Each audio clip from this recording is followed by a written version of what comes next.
This week on Rockstar Superhero.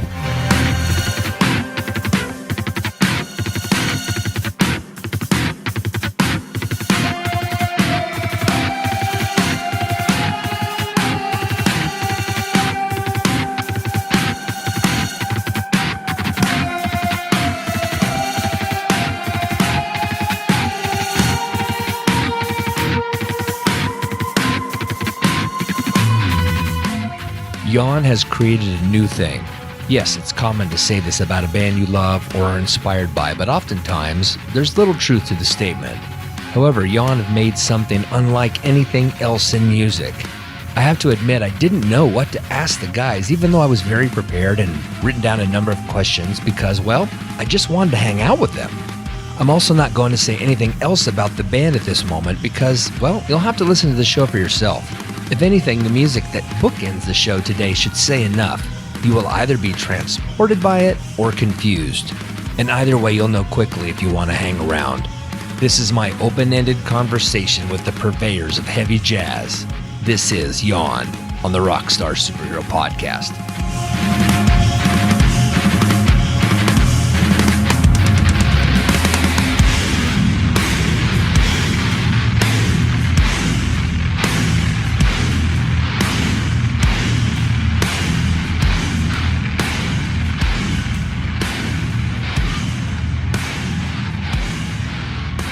In the music world, there are rules.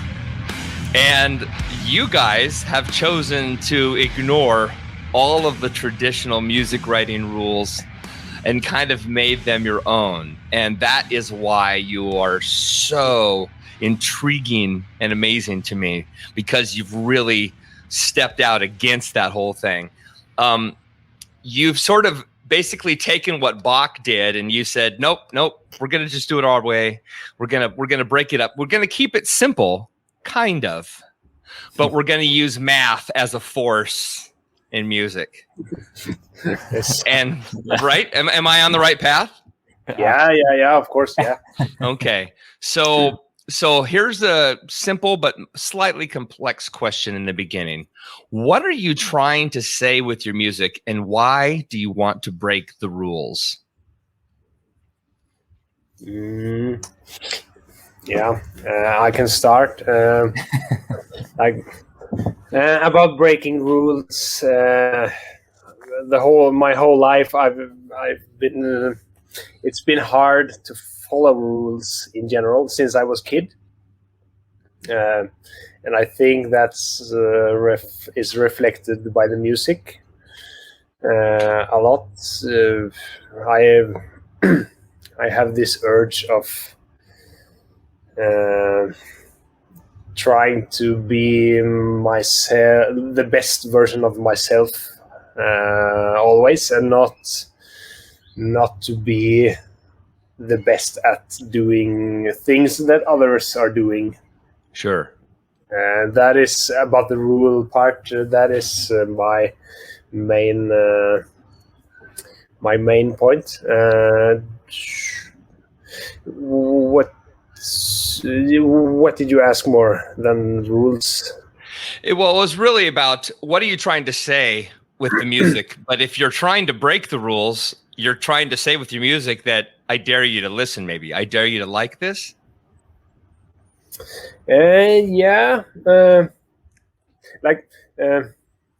To break the rule is not like always very important, but for me, like often it's very interesting to try out new things, basically, and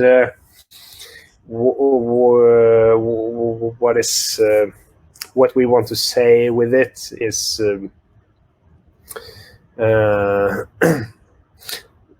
it's a lot about like the impulse inside of you. What do we want now? Just do it 150%. Yeah. Instead of like reflecting too much and analyze why and why not. You know, it's a lot about that instinct, and also to allow the child inside of you be alive. Not to. I'm never trying to be a grown up. Right. Thank God.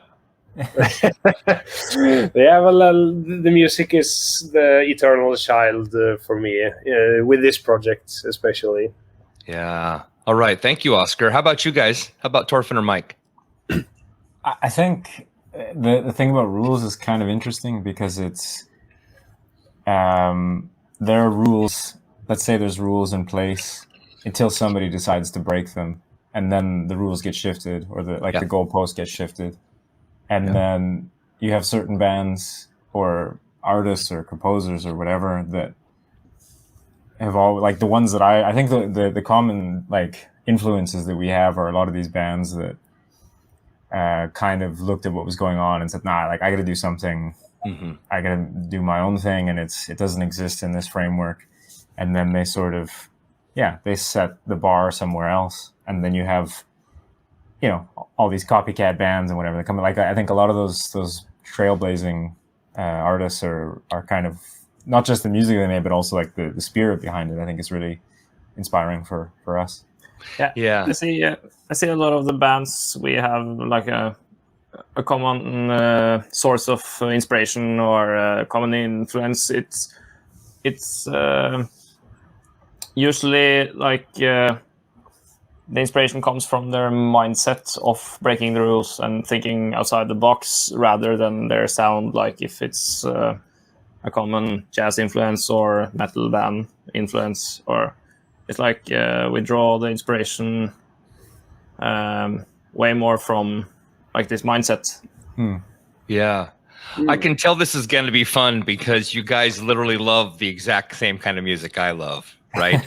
Meshuggah, Car Bomb, the big, heavy, chunky, I don't want to just call it math metal because it's so much more complex than that. And we all know that, Meshuggah is a perfect example of a band that has jazz for days, for days, jazz talent for days. They demonstrate it in their solos and whatnot, and yet they're playing this, what we would call gent, right? Just heavy math metal, if you will, and yet there's so much more to it. It's funny though. I want to address something before I forget, and I believe you said this, Mike, talking about how the musical landscape gets, the bar gets set. You have a new bar, and all of a sudden everybody says, "Oh yeah," like it always existed, right? Yeah. That style, and it made me think back to when I was a young man, back in the 70s, when Kiss was the biggest band on the planet, and I'm a drummer. And I've been playing a very long time. And I remember back then, I was sort of a big deal in this little town I lived in. And there's a point, I'm not just bragging about myself right now, but I lived in this little town of 1,000 people. And I stood out like a sore thumb. And I remember one day, these kids coming up to me and saying, "Who do you think the best drummer, is in the world? It's got to be Peter Criss, right?"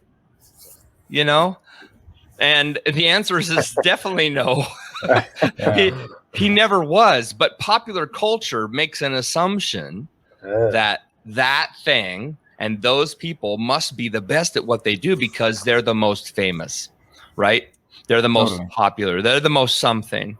And you guys are proving that you just keep moving the yardstick. And so I just wanted to bring that up it's funny how the world evolves, because I think back to a time, like I said, in the late 70s, where I felt like I, as a musician, was on par with these other professional players.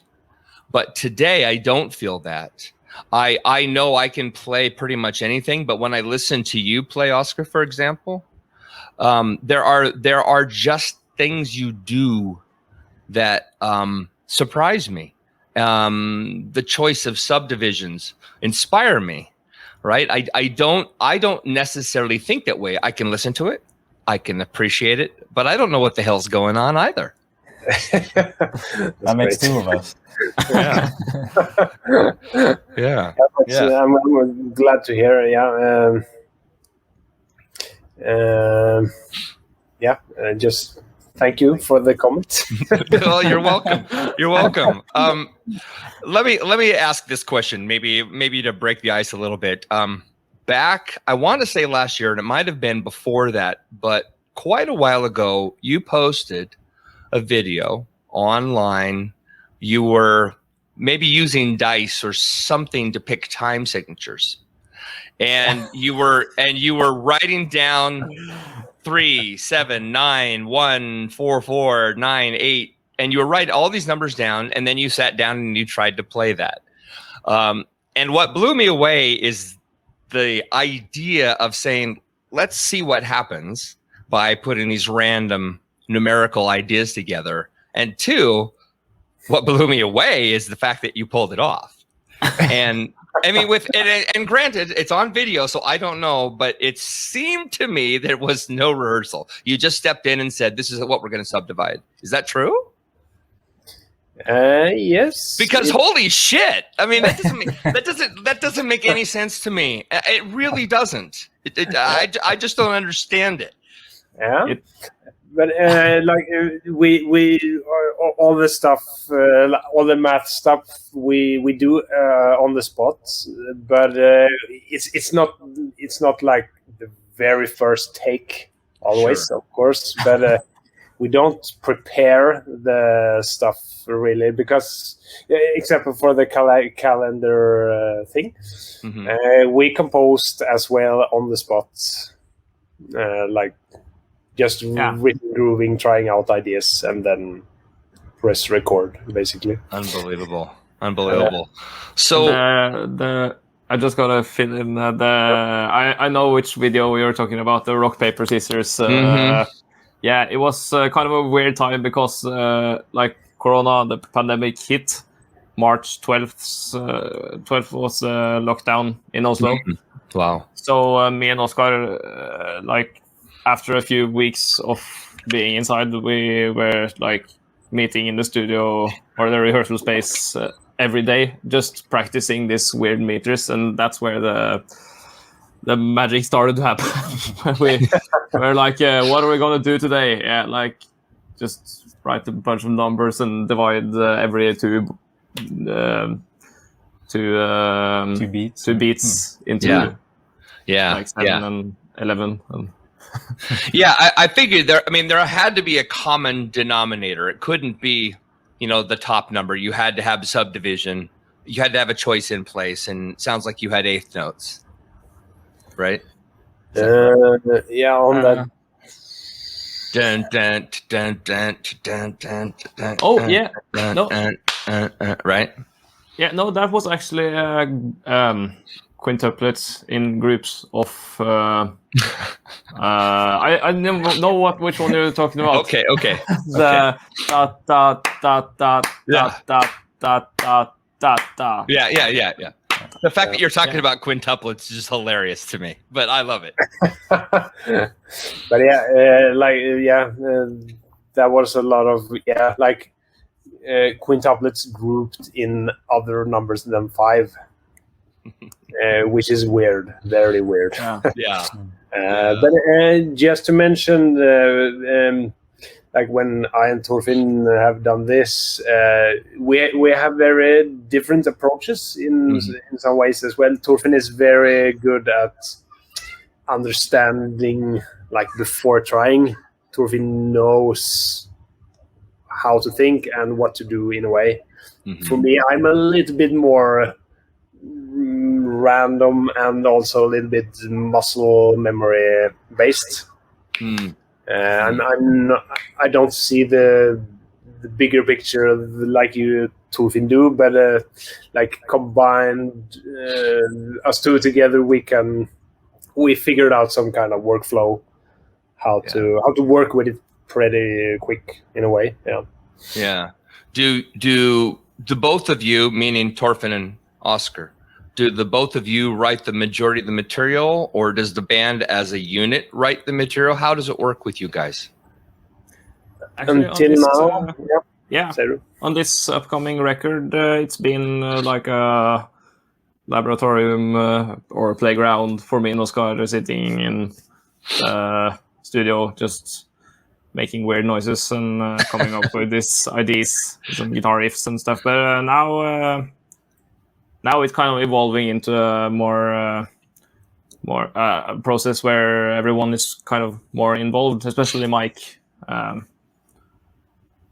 Yeah. No, that's great. I think the easiest way to maybe ask this question is just talk about how you guys met. When I listen to music, it always comes from a place, a combination of the influences, a combination of how we were raised, what we heard around the house, the good things that happen at home, the bad things that happen at home, the relationships with our friends. How did Yawn come together initially? And then Mike, how did you end up getting there from Canada? I'd like to hear the whole story. The whole story. Yeah. We need to start with you, Mike, maybe. Yeah, You, I'll pass it over when the time comes. But so I have like a background in jazz music. At some point, I wanted to be the best jazz guitar player in the world. Nice. And sometime shortly after that, I realized that wasn't in my future. But I kind of got a little bit. I studied jazz in Canada, and I got a little bit discouraged with like the whole. We're talking about rules, for example. Jazz education loves rules, loves teaching sort of this is how you do something the right way and the wrong way. And I felt really sort of stifled in like, well, what if I don't? I want to do it my way, whether I don't care whether it's right or wrong. So I started listening to a lot of music from Scandinavia. And I didn't come directly here to Oslo. I sort of took a route through Finland and a couple of other places, but I moved here in 2015. Yeah, the fall of 2015. Okay. To study at the Music Academy in Oslo, which I studied in sort of the jazz department, but it's very open here. And that's sort of what I was looking for. I was looking for an education where I could kind of do whatever I want, and still have access to like the resources and the community and stuff like this. And that's where I met Oscar and the keyboard player, Tadjei. I think I met the two of them kind of in the first maybe half year. Do you remember, Oscar? You probably have a better recollection. I think it was pretty early at that semester, yes. We talked sometimes in autumn 2015. Wow. You guys have been together a while. Well, we didn't actually start playing together until, 3 years later? Yeah. So shall I take over for some time? So I was doing the bachelor at the school also. And just speaking with Mike for some times, just meeting him in the sixth jazz floor. Legendary sixth jazz floor. Yeah. Swing it, baby. Yeah. Then I was having bachelor exam in jazz drumming. Wow. And that was the starting point for Yawn, in a way. That was everyone in Yawn except Torfinn. I barely knew him at that point.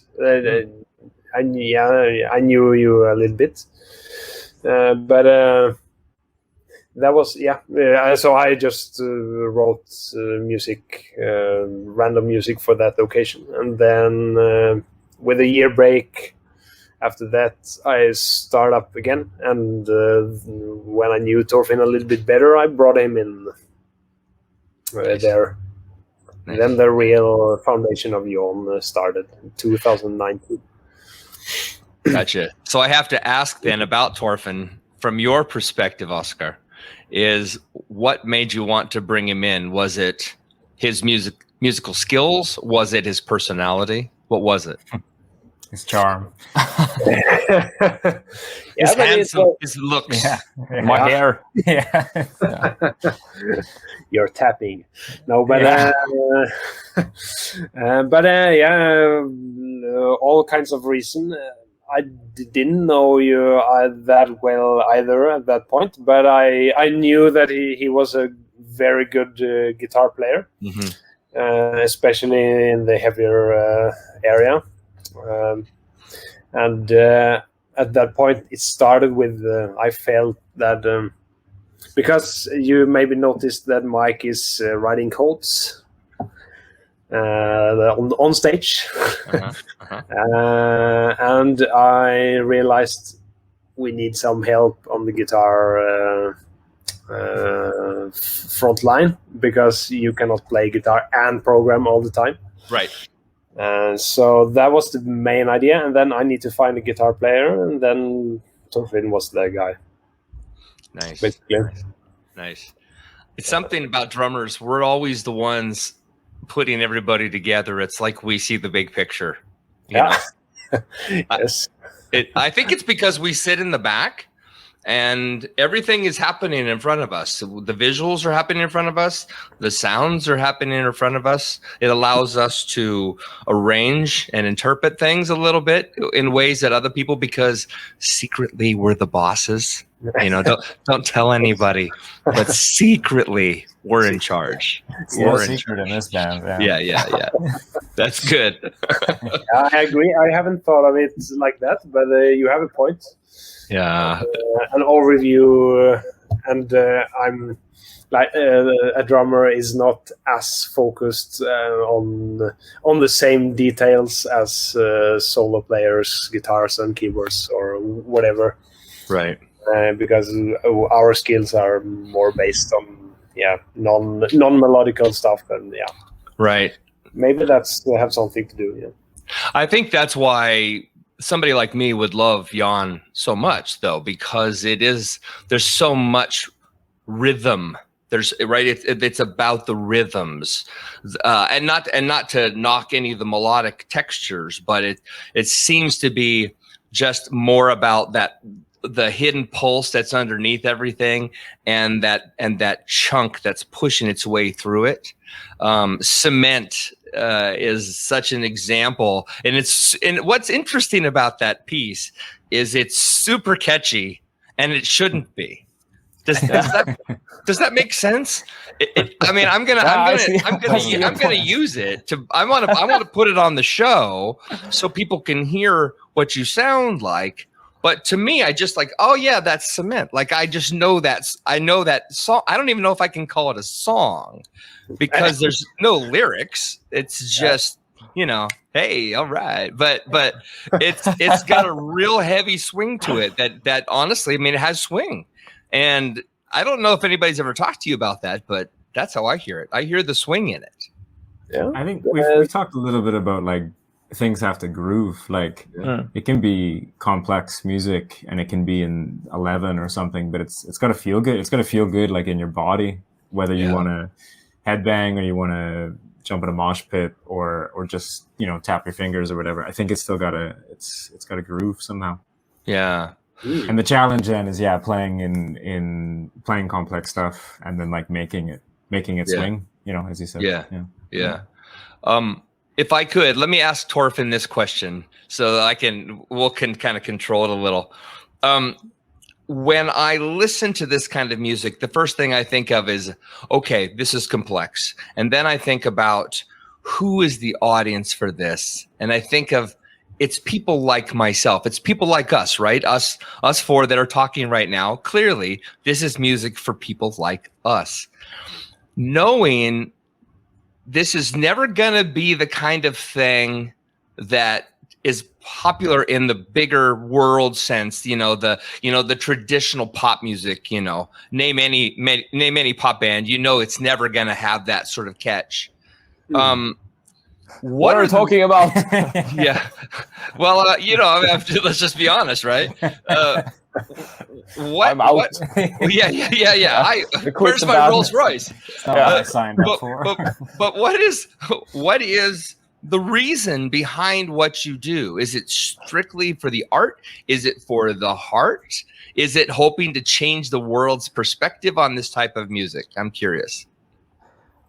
I think it's a combination. I have no idea how to answer this in a good way.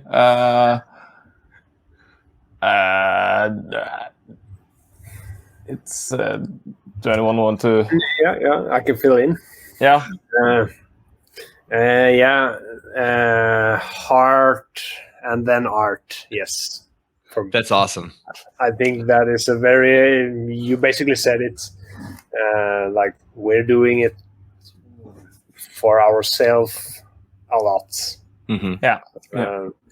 And if we enjoy and if we love it, it will affect the audience as well. Yes. And, of course, the Lady Gaga audience don't see that so easily. But I realized that, like, in the Norwegian jazz scene, we are getting better result than you can expect in some ways. Mm-hmm. Like jazz listeners who kind of respond to it without knowing it, I think. Mm-hmm. It shouldn't be a match, but we're getting some support from the jazz department and scene, and so that has also been because I also I started with jazz. Like when I started playing drums, I basically jumped right into free jazz. Mm-hmm. Mm-hmm. Which is weird. but so this project is I'm stepping a little bit out from your question now, but It's okay. Freeform, man. It's all good. Yeah, freeform, yes. But it's a lot of mixing between old jazz and heavy metal, basically. Yeah. Which I have like an evil plan in my head that it can affect it can speak to a lot more people than because of the mix can create these bridges between audiences in a way. Yeah. Oscar, you also said something to me once, which I think about often, is that there are a lot of people who are really into heavy music but don't listen to metal because the vocals turn them off, basically. So you have bands like Tool that whatever, like maybe that's a gateway drug for a lot of people or whatever. But I think we can, without having harsh vocals that maybe turn people off, we can sort of maybe be an entry point as well for people that are into the aggressiveness and the like complexity and just the sound of metal without being put off by harsh vocals. Yeah. That's a really good way to put it. It's interesting too that you said that, Mike, because I think of it that way. A number of years ago, I was introduced to Gojira. Yeah. And when I first heard it, I hated it. I mean, which is crazy. Yeah. Because it's awesome. They are awesome. They are awesome. Maybe I mean, really, come on. We can all agree they're probably the best band. I mean, they're so unbelievably good. It's sick. They're so sick. It's great. Yeah. But when I first heard it, the first thing I focused on was the vocal. And the funny thing is I love Joe's vocals. They make complete sense with the music. But that first moment, I wasn't prepared for it. And I turned it on and I was like, I don't want to see this. You know what I mean? And a friend of mine convinced me to go see them because Devin Townsend was opening for them. And I love Devin Townsend. So here I go. And then of course Gojira comes out and blows the room up. And afterwards I was, like one of their number one fans, but I wasn't prepared for it. Right. And I guess what I'm trying to say with this is, if you pick your purpose and you pick your direction and all those people fall away, Oscar, it's perfect, because then you have a distilled, diluted fan base that only loves what you do because you do it and only you do it. Because I can say, oh, you sound like, I can use Meshuggah as an influence, and there has to be a Meshuggah influence, yet you don't do what Meshuggah does at all. And on top of that, you don't have the vocals distracting you. So if I loved Meshuggah, but I didn't want to hear, Jan's vocals, you know what I mean? I'm gonna listen to you guys, if that makes sense. I don't know if I'm just rambling, but that's my point what I love about what you guys do is it's yours. Yeah. And I think also, like, we talked about, like if I wasn't playing in this band, I would be a big fan. I would still come to all the shows. So we're making music that we want to hear that doesn't already exist. So it would be great to play in like a Meshuggah carbon copy band. No. But like there's no need for that. And we're trying to find something that doesn't already exist. And there will be people that come and sort of that are also feeling like the same void or whatever, and craving something that isn't already there. Right. You said something a second ago too that I want to touch on because I don't want to forget, which is you mentioned going to school in Oslo and being on the 6th floor, right? Yeah. I don't know much about the school there, but years ago I was talking with Jürgen Munkeby, from Shining. And he mentioned going to school in Oslo. I don't know if it's the same school. I imagine it is. It's the same. Okay. Here's something interesting. Take Radiohead in 1993 and take them up to 1998 to 2000, and they completely switched who they were. They went from being an alternative rock band to almost like a technological quips and pops and burps and all the right sound effects. It got really synthetic. Okay. And then Muse comes along and says, we're going to be the new Radiohead. Yeah. Okay. So how I see you guys, and maybe I hope this doesn't offend you, because this is a good thing to me, is I listened to Shining and they did their black jazz thing. And then they evolved out of it and they went into what they're doing nowadays. And I hear you guys come along and you are now doing your own thing, but it reminds me of the older Shining stuff, which is an incredible thing. I love that it reminds me of that. And so what I'm trying to say is I love that you're doing it because Jürgen walked away from it and now you're doing your own version of it. And you're keeping that fire going, in your own way, but that jazz and gent and metal thing that is exclusively yours, somebody had to take it. You're running with it now. Yeah, actually, last Monday we played a show in Oslo, and there was this person coming up to me afterwards, just telling us the exact same thing, comparing us to the black jazz era of Shining, and he was phrasing it just the way you did, where they left, you guys came in and saved it. Yeah. He said that we are taking off where Jürgen left the ship or something. Taking the wheel. Yeah. Is that okay though? I mean, do you guys? Is it okay? Are you affectionately looking at that and saying, "Oh, the fans they don't know enough about us, and that's their only comparison. But hey, we're No. grateful. We like Shining. We love them. Yeah. And Oscar, I okay. believe you know Jørgen as well. Mhm. Yeah, I've played a gig with him. Haven't talked too much, but hopefully we'll talk in the future a little bit. But yeah, I love especially the old Shining sound. But I love what I love his mentality of Always changing.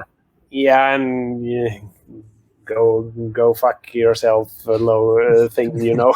That's the new album. Did you hear about that? The new single is called "I Don't Give a Fuck."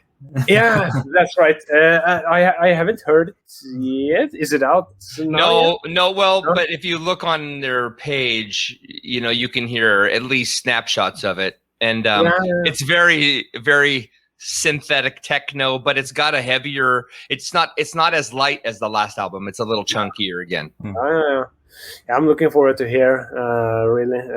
But I just love that he's doing it. He's also kind of doing things no one dares to do. Change like that and don't care about consequences or whatever. Yeah. So yeah, you're the things you've said now, the last 5 minutes, you are very spot on. So many things that's been in my mind. Oh, good. Really, yeah, mutual stuff there, and also what you said about Gojira and Devin Townsend. I feel the exact same thing. Like my first concert with Devin Townsend, I left in the middle, but then now I love it. Yeah, I can listen all day. Wasn't that the show with Periphery and Shining? Yes. Yeah. Wow. Now that's an amazing ticket. Yeah. Periphery, Shining, and Devin Townsend, and you walked out on Devin. That's amazing. I'm gonna tell him. That's hilarious. But I have to tell you about my first time watching Gojira live, because that was quite an experience. Because I was at this pop festival in Norway where Gojira played one of the nights. Like Uya or something like that. What? No, not Uya. It was Slottsfjell. Oh, okay. Yeah, and Gojira played 2 songs, and then it struck thunder across the sky, and we were on top of this mountain in Norway. Oh my god! Or this hill, not really high up, but right. But and then it was thunder like crazy and lightning everywhere, and you could just hear the rumbling from the sky, just as loud as Gojira. And then it started, what's it called, the when the ice rain, sleet. Oh, sleet? Hail or okay. Hail, yeah, really hard. So it was kind of painful. It was I really got hurt from the hail, but it was amazing because they had all this pyro and stuff that kept us warm, and they were just crazy going at it. Yeah, that's awesome. Yeah. God's a Gojira fan, Yeah, I think he actually mentioned it at the show. We welcome God or something. Yeah. Oh, that's good. Good. Yeah, I think it was during the middle of the heaviest matter of the universe, one of the breakdowns, then the thunder just, and the horrible weather struck. Yeah, and a perfect song for it to happen on. Yeah. Oh my god. Let's get back to you guys. We could talk about Gojira all day, I'm sure. You guys did this 25 Days of Christmas thing last year that I love, and I hope you gained some new fans over. I had told a friend of mine who's a orchestra leader, a conductor in the Midwest, about your band, and he's a fantastic guitar player. Plays just like Eddie Van Halen. I mean, he's just a real monster player. Oh, and nice. Yeah, and so he fell in love with you guys, and we both every day we would chat privately about what you were going to do today and how you were going to subdivide, 17 days of Christmas or something like that. And I don't have a question so much as I wanted to say it's fantastic and I love what you did with it. But I'm curious if you took some of the ideas from it to write the new album. Yeah. How about it? No, actually, it's more a matter of if it's gonna end up on the next album, because we wrote most of the material for this upcoming album quite a long time ago. Okay. But yeah, I don't know. It was way better this year than last year, because last year it was kind of a humor thing. I did this on my private Instagram account where I just had this metronome and just staring into my camera every day, like chugging polyrhythm, just one note. But yeah, we actually did. And it's only 24 days of Christmas in Norway. Oh, okay. Yeah, it's a black metal thing. We can't have as much Christmas as anyone else. Yeah. We don't ever want to talk about Jesus in Norway. Yeah. Never talk. Yeah, we go straight up to Christmas Day and then just cancel everything. Yeah. Then you bring Burzum in and just burn some churches while you're at it. Yeah. But, oh my God, that's the worst thing, man. I mean, look, I live in America, so America is very Christian. It's very much a Christian society. People will tell you it's not, but it is. It's very much a, the multi-sect, right? So you have Catholic, and then you have the million other variations on Christianity, right? All sort of fighting each other about who's right and who's wrong. It drives me nuts. But I don't think we've forced it on the people like we tried to do in Scandinavia, where everybody was like, "No, you will believe." Yeah. And you had the thunder and lightning at the Gojira show, so it's more of a Norse god, sort of a Thor sort of thing, anyway. That's happening up there, right? Yeah. Pagans. Yeah, I think Thor is more of a Gojira fan than God. I think the Christian God wouldn't appreciate Gojira. No. You have a new album maybe coming out. I mean, I've seen references of it. It sounds to me like you have, like you mentioned, a lot of older material. Have you actually recorded the whole thing, or in the process of production right now, or where are you in the process of the new album? We have recorded most of it, because we're doing it in my studio. All the DIY, yes. Right. Yeah. There you go. But yeah, mostly production and a little bit of small recording takes of different stuff now. Yeah. But now we're doing a lot of effort in the production phase to kind of do the mixing easy. Okay. The more precise you are in the production, then you don't need to shape everything from scratch in the mix. Then you can just balance volume, basically. That's what we're doing now. I think it's also taking a long time, because this is sort of our first big statement in a way, a big release, and I think we feel pretty good about the music. So I think the idea is that we want to make sure that every second is worth listening to. Yeah. So there's we've spent a lot of time on just very small sections just to make sure it's exactly the way we want it. And it's taken a bit of time, but I think it'll be worth the wait in the end. Yeah. It's also worth mentioning that we're very focused on capturing a good performance, like in the good old days. Like the tracking process can be really, really hard sometimes. Yeah. Because of complex music, and we don't like fix the performance in post. We can actually talk a bit about how we make the computers follow us rather than fixing our performance to fit the computer grid. 2020 music production. Yeah. Yeah, but I'm not sure, Rob. How familiar are you with recording Pro Tools and Logic, things like that? But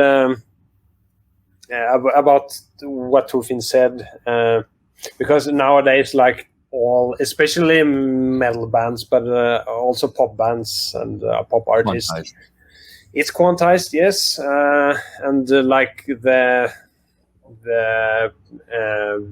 exact time frame is kind of the clock for everything, and then everything is just lined up so perfectly. But we don't do that, especially not with and we're not doing it with the drum take and the guitar and bass performance. But after that is recorded and the edits are done in a way. I started to analyze. I'm mapping out my tempo, like between all my hits. So every 16th note, it is a new tempo somewhere.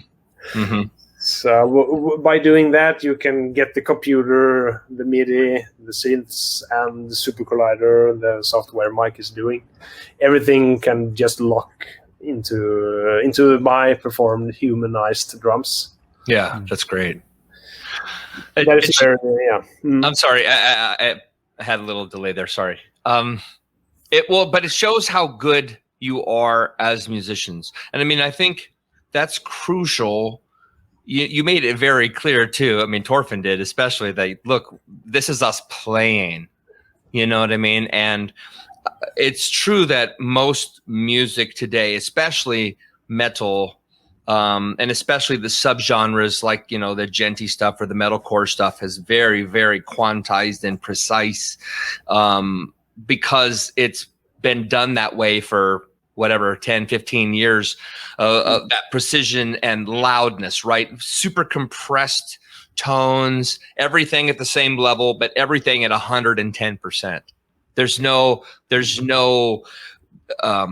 dynamics. There's no feel. And I was listening. It's interesting that you said this, Oscar, because listening to the live recording you did, I don't remember the name of the location, but there. Okay, yeah. And with all the blue background and all the, it's really great, and it feels human. It feels very precise, but it feels very real and live. It feels performed. It doesn't feel like it's been pantomimed. Yeah.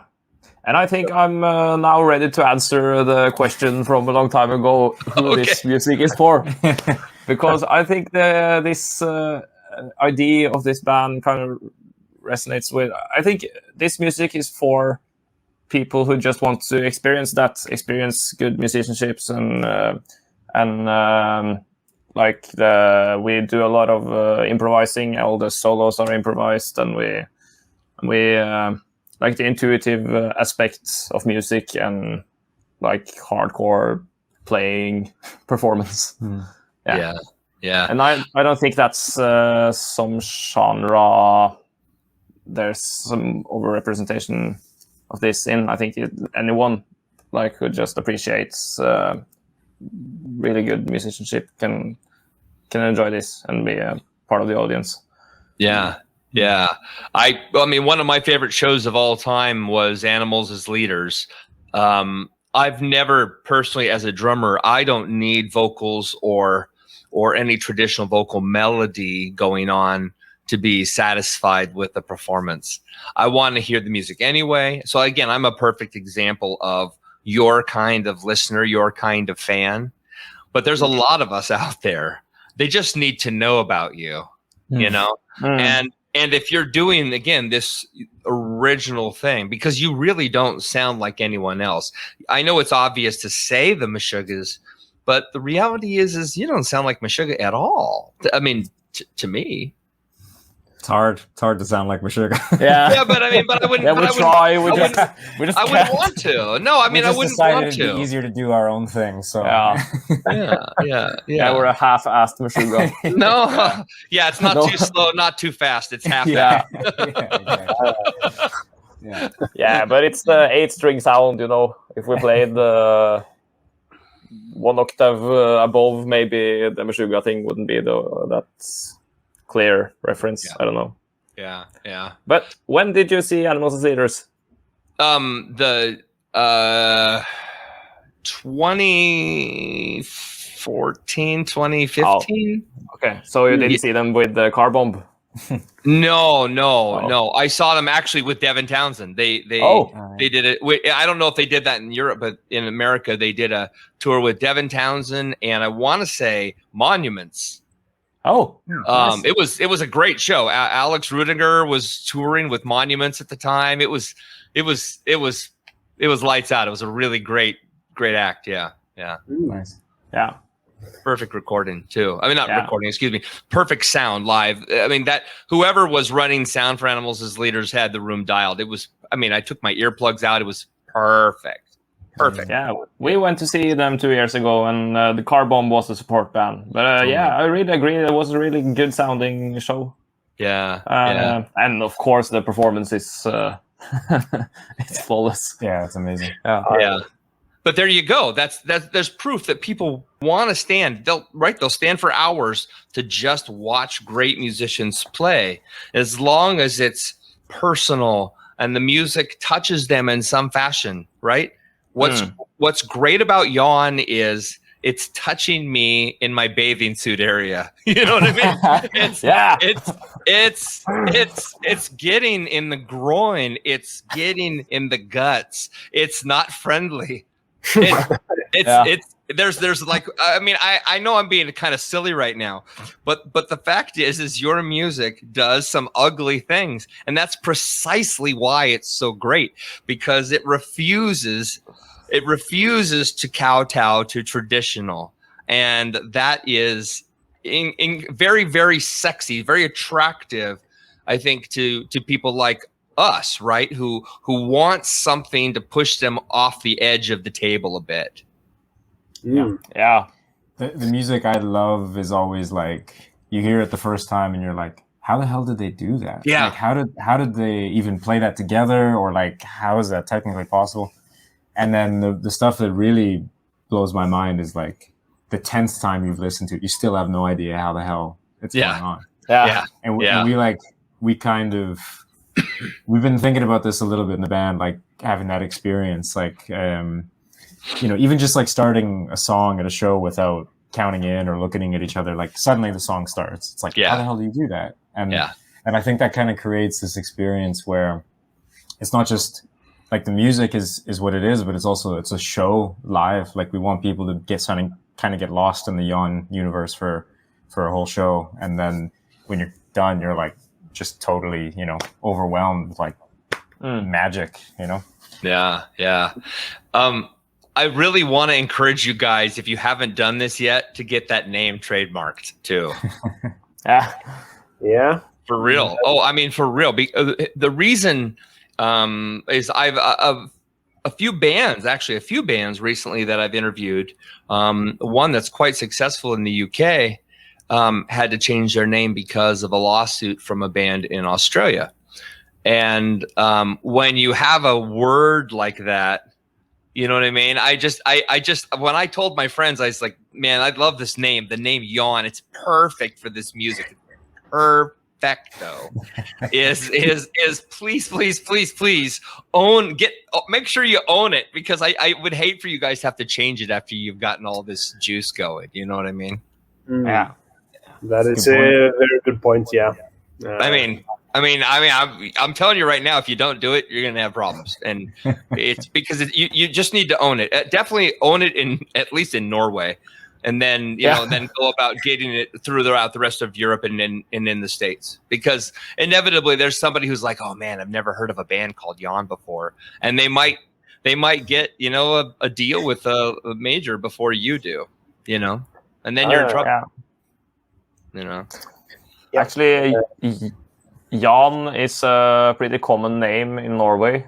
So there's a lot of people who think that there's just this guy called Yawn, and we're like his band. Playing with Yawn this weekend. Weekend. I'm playing a show with Yawn. And Yawn who?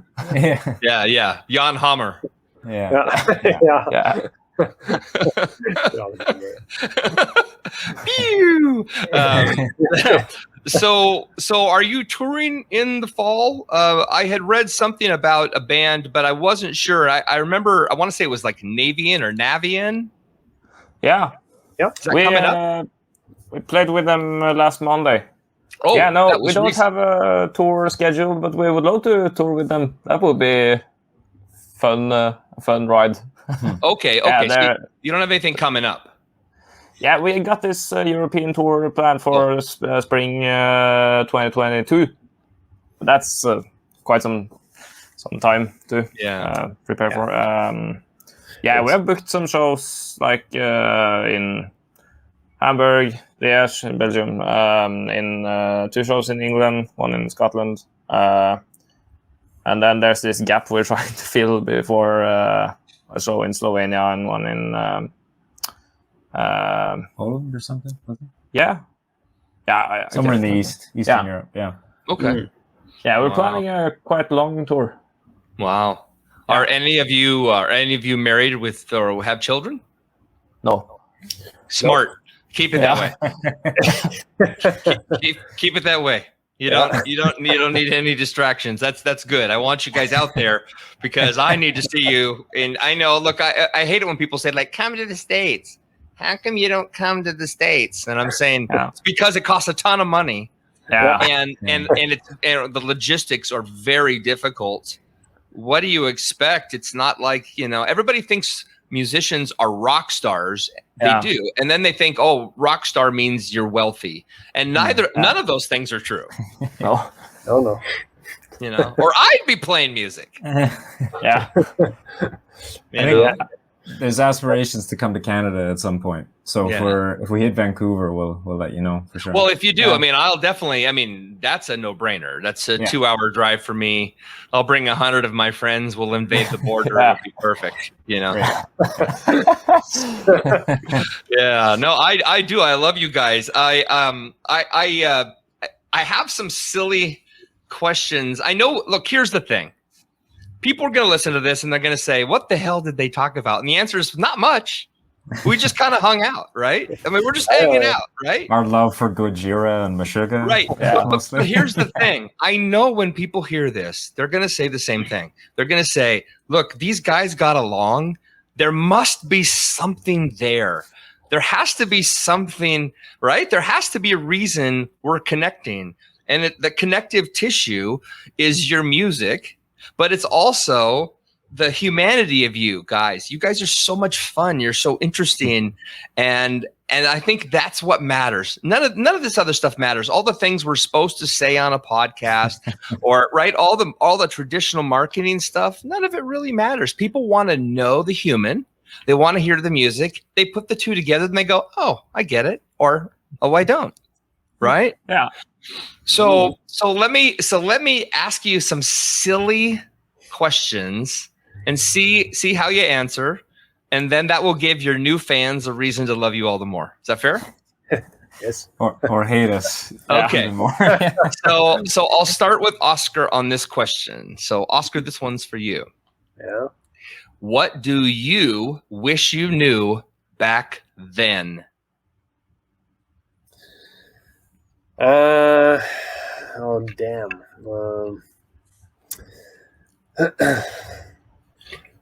I wish I knew I didn't have to care then either. That's a good one. Yeah, that is the biggest thing I wish I knew. Okay. Mm-hmm. Now I'll ask the same question of Torfinn. What do you wish you knew? I am. I have kind of a different answer because I come from a punk rock and hardcore background. Like all through high school, just playing bands and go to shows where mosh pits and stage dives and this like aggressive sound really appeals to me, and I've kind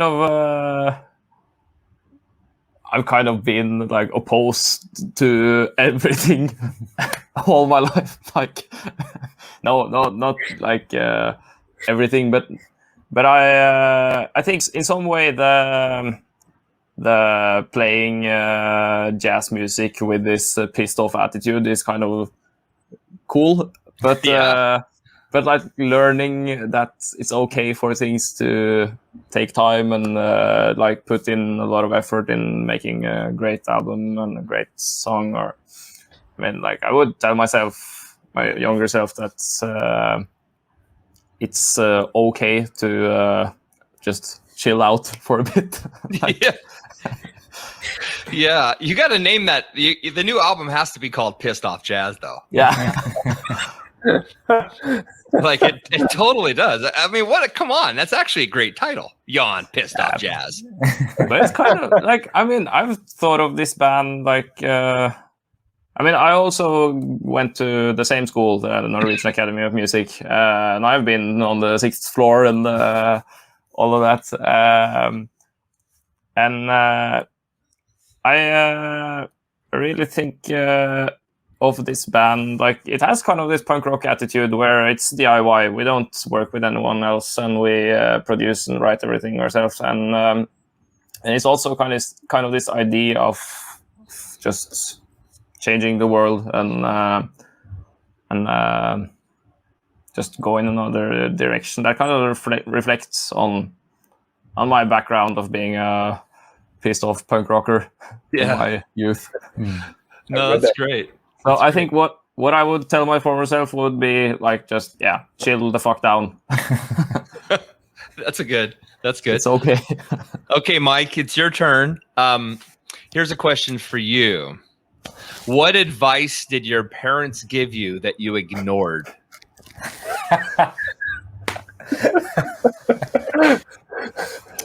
So I have a perfect answer for this. When I sort of started playing music, I started playing guitar when I was 15 or 16, which is like later than a lot of other people. And both these guys come from sort of musical families. Mm-hmm. And in my family, there's no like art or music or anything like that. So I started playing guitar when I was 15 or 16, and just kind of played with my friends and whatever. And then I decided when I was 18 I was going to go study music at a college. And I told my parents, I applied kind of in secret in a way. I sort of applied to this audition for this school and got in. And then I told my parents, I'm going to go next year. I'm going to go study music at school. And the first response I got was, "No, you're not." So that was an important turning point for me to be like, I'm sorry to disappoint you, but I'm not going to follow your will here. And it worked out. I think it was the right decision in the end. Yeah. Have you talked to them lately about your choices? So you ending up in Oslo? Yeah, I mean, I think over time they got used to me doing the last thing they expected me to do. Or like always, my mom said something to me one time like, you always take the hard route, or like you always end up doing things the complicated way or whatever. Yeah. So I think they're used to it by now. That makes sense. Okay, Oscar, next one for you. When do you feel most like a little kid again?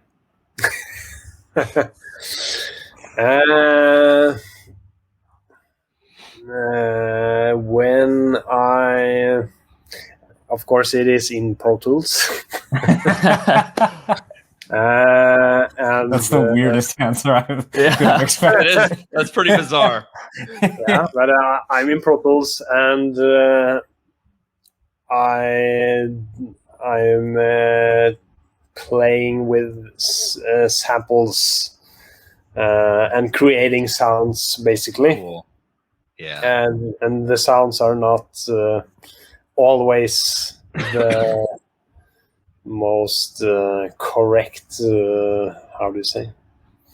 It can be very bizarre and very ugly samples if you catch the drift. But at that point, I feel very childish. Yes. Yeah. No, that's good. That's a great answer. When you're experimenting, when you're creating, perfect, right? Yep. Okay, Torfinn, you get the next one. There's only two more. There's only two more questions, then we're done. So Torfinn's question: what skill do you wish you had learned?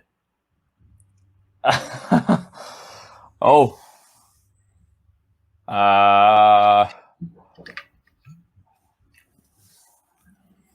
Yeah, that's a good question. I think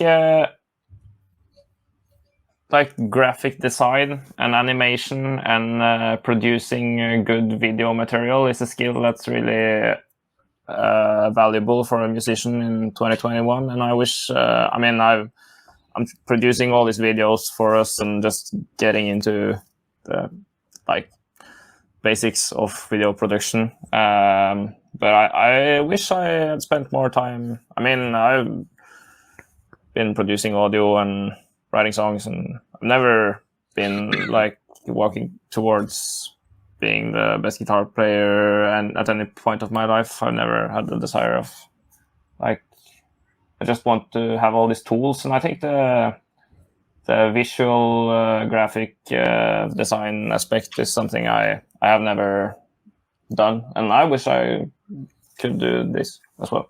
Yeah, that's good. That's good. Well, I'm happy that you're doing it. Yeah. Right. Because you are, regardless, you're doing it. Yeah.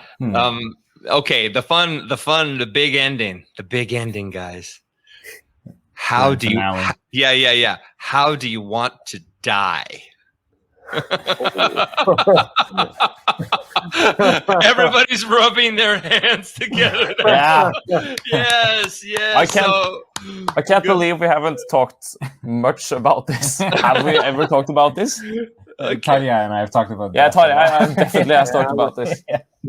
This is always a fun question because it's not like this isn't a religious question or anything, right? Like just like what's a perfect way for you to go out? You know what I mean? Like, will the world remember you? Do you want the world to remember you? Do you want it to hurt? You know what I mean?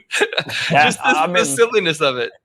We have been over the fact that none of us has wives and kids, so that's nobody's gonna remember us. Yeah. We should just end there. Yeah. Oh, that's great. Nobody's gonna remember. Trust me, man. People are gonna remember you. I'm gonna make sure that that's good. I can't believe you have listened to this band and still asks us if we have wives and kids. Yeah. Well, I think the music speaks for itself. Probably, yeah. And I'm not alone. I have a woman living in my house. Yes. No. Okay. Does she know you're living there too? Or? Yeah. Hey, Oscar, how is she gonna kill you? Yeah, exactly. Yeah, but I could start the answer.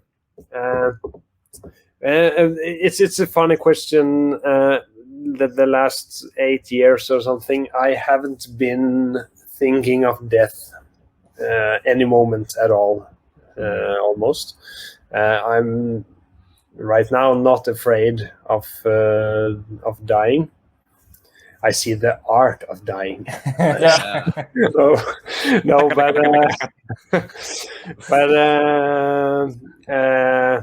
I think you mentioned about when we leave here and who is remembering us, etc. Will we be forgotten or?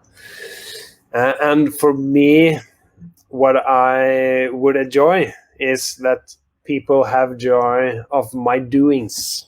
in my life, and they don't need to remember who I was, just what I did. Yes. Great answer. Great answer. Yeah.